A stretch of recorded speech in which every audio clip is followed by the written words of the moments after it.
இன்றைக்கி வைகாசி 1 விஷ்ணுபதி புண்ணிய காலங்க.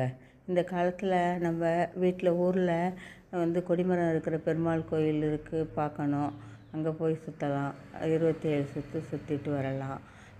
அல்லது வீட்டில் நீங்கள் போக முடியாதவங்க இவங்கெல்லாம் என்ன பண்ணணும், காலையில் எழுந்து ஸ்நானம் பண்ணிவிட்டு பச்சை கற்பூரம் ஏலக்காயெல்லாம் போட்டு தண்ணியில் போட்டு ஸ்நானம் பண்ணிவிட்டு நீங்கள் வீட்லேயே பெருமாள் இருக்கிற இடத்த வீட்டை சுத்தம் பண்ணி நடுவில் வச்சு ஒரு நெய்வேத்தியம் தீபம் ஏற்றி 27 முறை விஷ்ணு சகஸ்ரநாமத்தில் இருக்கிற ஸ்ரீராம ராம ராமேத்தி மனோரமே அந்த ஸ்லோகத்தை சொல்லி சுற்றி உங்களுக்கு என்ன பிரார்த்தனையோ அதை ஆத்மாத்மமாக வணங்கி கேட்டுக்கோங்க.